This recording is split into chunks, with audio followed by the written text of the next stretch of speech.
दोस्तों, क्या आपने कभी सोचा है कि मृत्यु क्या है? वह पल जब हमारी सांसें थम जाती हैं। क्या यह सिर्फ एक अंत है या किसी नई यात्रा की शुरुआत? दोस्तों, मृत्यु जिसे हम सभी टालना चाहते हैं, फिर भी उससे बच नहीं सकते।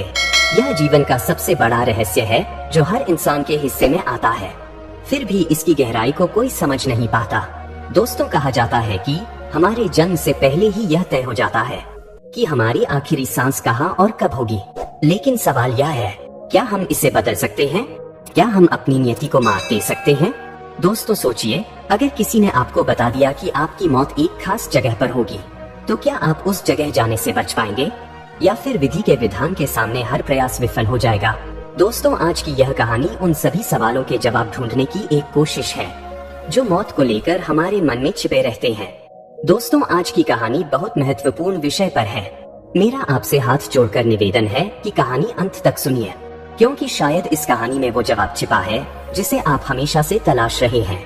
नमस्कार दोस्तों, truth of life YouTube channel पर आपका दिल से स्वागत है। चलिए दोस्तों, कहानी को शुरू करते हैं। दोस्तों, यह कहानी दो मित्रों अर्जुन और सुरेश की है।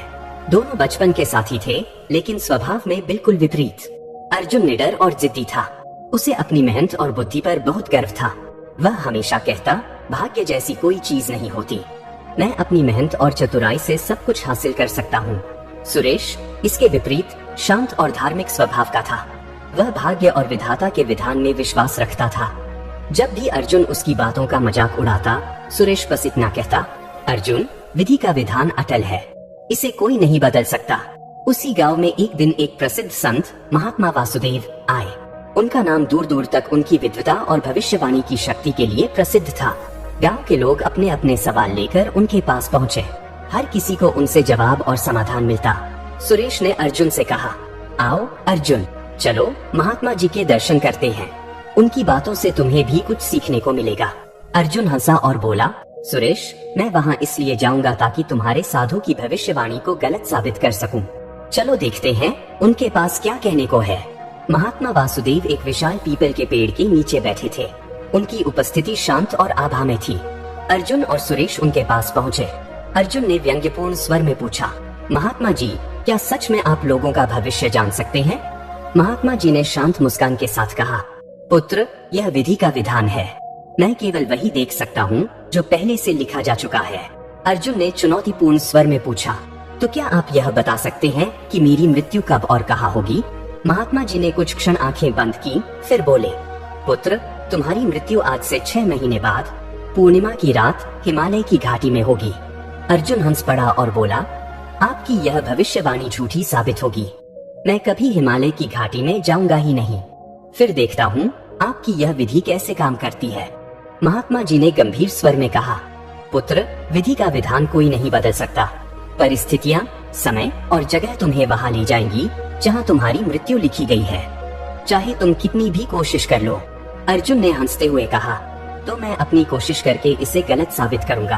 अर्जुन ने उसी दिन से फैसला कर लिया कि वह कभी हिमालय की घाटी में नहीं जाएगा।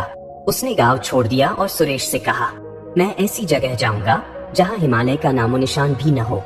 अब देखता हूँ यह भविष्यवाणी कैसे सच होती है। वह दक्षिण के एक बड़े नगर में पहुँच गया। वहाँ उसने एक व्यापारी के यहाँ काम शुरू किया। अपनी मेहनत और चतुराई से उसने जल्दी ही सफलता हासिल कर ली। 6 महीने धीरे धीरे बीतने लगे। अर्जुन ने सोचा, महात्मा की भविष्यवाणी एक मजाक थी, मैं पूरी तरह सुरक्षित हूँ। पूर्णिमा की रात करीब आ रही थी। उसी दिन अर्जुन के व्यापारी मालिक ने उसे बुलाया और कहा, अर्जुन, हमें एक जरूरी सामान पहाड़ी गांव तक पहुंचाना है, क्या तुम जाओगे? अर्जुन ने तुरंत मना कर दिया।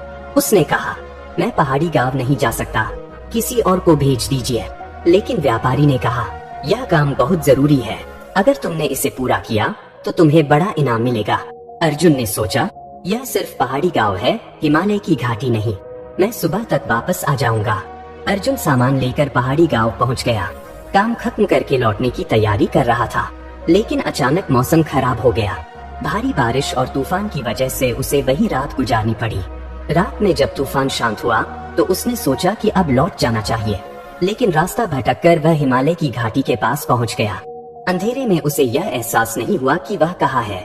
घाटी में अचानक एक चट्टान खिसकी और अर्जुन के ऊपर गिर गई। वह बुरी तरह घायल हो गया और कुछ ही पलों में उसकी मृत्यु हो गई। जैसे ही अर्जुन के दोस्त सुरेश को इस घटना का पता चला तो वह तुरंत महात्मा वासुदेव के पास पहुंचा। वह गहरे दुख और हैरानी में था। उसने अर्जुन की पूरी घटना विस्तार से सुनाई। उसने कहा, महात्मा जी, अर्जुन ने आपकी भविष्यवाणी को झूठा साबित करने की भरपूर कोशिश की। उसने हिमालय की घाटी से दूर रहने का हर संभव प्रयास किया। फिर भी वह उसी स्थान पर पहुंचा जहां आपने कहा था और उसकी मृत्यु वहीं हुई। यह कैसे संभव हुआ? क्या मनुष्य के पास अपनी नियति को बदलने की शक्ति नहीं है? महात्मा वासुदेव ने शांत स्वर में कहा, पुत्र, तुम्हारे प्रश्न का उत्तर विधि के विधान की 3 चीजों में छिपा है। पहली परिस्थिति, दूसरा समय और तीसरा स्थान, यह तीनों मिलकर विधि के विधान को पूरा करती हैं। यह समझना महत्वपूर्ण है कि अर्जुन की मृत्यु का स्थान, समय और उससे जुड़ी परिस्थितियां पहले से ही तय थीं। आओ, मैं तुम्हें इसे विस्तार से समझाता हूँ। पहली परिस्थिति, महात्मा जी ने समझाया, परिस्थिति का अर्थ है वे घटनाएं और हालात जो इंसान को उसके तय स्थान और समय तक ले जाने के लिए तैयार की जाती है। अर्जुन ने हिमालय की घाटी से बचने की हर संभव कोशिश की। उसने गांव छोड़ दिया और दूर एक नगर में जाकर बस गया। लेकिन देखो कैसे परिस्थिति ने उसे फिर से वहीं जाने पर मजबूर कर दिया। उसके मालिक ने उसे सामान ले जाने का काम दिया। यह एक सामान्य काम था, लेकिन वह परिस्थिति थी जो विधि ने तैयार की थी। अर्जुन को लगा कि वह केवल एक पहाड़ी गांव तक जा रहा है, लेकिन रास्ते में तूफान आया जिसने उसे वहीं रुकने पर मजबूर कर दिया। फिर मौसम ने उसे भटकाकर हिमालय की घाटी तक पहुंचा दिया। यह परिस्थिति थी जो अर्जुन के नियंत्रण से बाहर थी। तुम जितना भी भागने की कोशिश करो, विधि तुम्हें उसी मार्ग पर ले जाएगी जो तुम्हारे लिए तय किया गया है। सुरेश ने सिर झुका लिया और कहा, तो इसका मतलब यह है कि इंसान अपनी परिस्थिति को पूरी तरह से नियंत्रित नहीं कर सकता?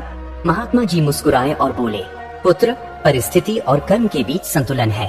तुम्हारा कर्म परिस्थिति को सुंदर बना सकता है, लेकिन नियति के बड़े चक्र को बदलना तुम्हारे हाथ में नहीं है।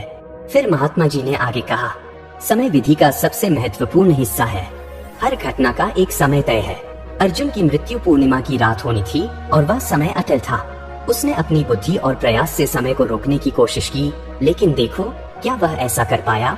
वह नगर में था जहां वह सोचता था कि वह सुरक्षित है, लेकिन जब समय आया तो परिस्थिति ने उसे उस स्थान तक खींच लिया और समय ने अपने विधान को पूरा किया। समय का अर्थ यह नहीं कि केवल घंटा, दिन या महीना। यह वह क्षण है जब विधि का विधान पूरा होता है, चाहे वह कहीं भी होता। जैसे ही पूर्णिमा की रात आती, समय उसे उसकी नियति तक खींच ले जाता। सुरेश ने पूछा, क्या समय को बदलने का कोई उपाय नहीं है महात्मा जी? महात्मा वासुदेव बोले, समय अटल है पुत्र, यह ईश्वर की घड़ी है। मनुष्य इसे टाल नहीं सकता, चाहे वह कितनी भी चतुराई क्यों न दिखाए। समय अपना काम करेगा और मनुष्य को इसे स्वीकार करना ही होगा। फिर महात्मा जी ने गहरी सांस ली और कहा, बेटा, स्थान वह बिंदु है जहाँ विधि का विधान पूरा होता है। अर्जुन ने अपनी मृत्यु के स्थान से बचने की कोशिश की। वह सोचता था कि अगर वह हिमालय की घाटी नहीं जाएगा तो उसकी मृत्यु टल जाएगी, लेकिन नियति ने हर परिस्थिति का निर्माण किया ताकि वह वहीं पहुँचे जहाँ उसकी मृत्यु लिखी गई थी। तूफान का आना, रास्ता भटकना और अंत में हिमालय की घाटी में पहुंच जाना, ये सब स्थान के विधान का हिस्सा थे। स्थान इसलिए महत्वपूर्ण है क्योंकि हर जीव की मृत्यु का एक खास बिंदु पहले से तय होता है। यह स्थान प्रकृति, समय और परिस्थिति के मेल से बनता है। अर्जुन ने सोचा कि वह इस स्थान से बच सकता है, लेकिन देखो कैसे नियति ने उसे खींच लिया। यही विधि का विधान है। महात्मा जी ने कहा, बेटा, परिस्थिति, समय और स्थान तीनों विधि के विधान को पूरा करने के लिए काम करते हैं। मनुष्य अपनी चतुराई, मेहनत और बुद्धि से इसे बदलने की कोशिश करता है, लेकिन यह केवल उसका भ्रम है। अर्जुन ने भी यही किया। वह अपनी बुद्धि पर गर्व करता था और सोचता था कि वह भाग्य को पराजित कर सकता है, लेकिन विधि ने हर घटना को ऐसे मोड़ा कि वह अपनी नियति से बच नहीं पाया। सुरेश ने सिर झुका लिया। उसकी आंखों में आंसू थे। उसने कहा, महात्मा जी, अब मुझे समझ आ गया है कि विधि का विधान कोई नहीं बदल सकता। अर्जुन ने चाहे कितनी भी कोशिश की हो, वह अंततः वहीं पहुंचा जहां उसकी नियति ने उसे बुलाया था। महात्मा जी बोले, पुत्र, यही जीवन का सत्य है। यह मत भूलो कि कर्म का अपना महत्व है, लेकिन जो जन्म से पहले लिखा गया है वह अटल है। इसे समझना और स्वीकार करना ही सच्चा ज्ञान है। दोस्तों, इस कहानी से हमें यह सीख मिलती है कि विधि का विधान अपरिवर्तनीय है। मनुष्य चाहे कितनी भी कोशिश कर ले, वह अपनी मृत्यु के समय और स्थान को नहीं बदल सकता। परिस्थितियां हमेशा इस तरह बनती हैं कि नियति का विधान पूरा हो सके। समय ईश्वर की घड़ी है जिसे टालना मनुष्य के वश में नहीं है। और स्थान वह निश्चित बिंदु है जहाँ यह सब घटित होना है। इसका मतलब यह नहीं कि मनुष्य को कोशिश छोड़ दे। कर्म जीवन का सार है, लेकिन कर्म को करते हुए नियति को स्वीकार करना और यह समझना कि हर जीव के जीवन और मृत्यु का विधान पहले से तय है, यही सच्चा ज्ञान और शांति है। दोस्तों, यह कहानी हमें विनम्रता और स्वीकार्यता का पाठ पढ़ाती है। हमें अपने जीवन में सही कर्म करने चाहिए, लेकिन विधि के विधान को समझकर और उसका आदर करते हुए। यही जीवन का सबसे बड़ा सत्य है। दोस्तों, अगर आपको हमारी कहानी पसंद आई हो तो इसे लाइक करना न भूलें, और अगर आप ऐसे ही गहरे और प्रेरणादायक किस्से सुनना चाहते हैं तो हमारे YouTube channel truth of life को सब्सक्राइब करें। साथ ही बेल आइकन को दबाना मत भूलिए, ताकि आप हर रोज ऐसी कहानियाँ सबसे पहले सुन सकें। दोस्तों, याद रखें, जिंदगी एक कहानी है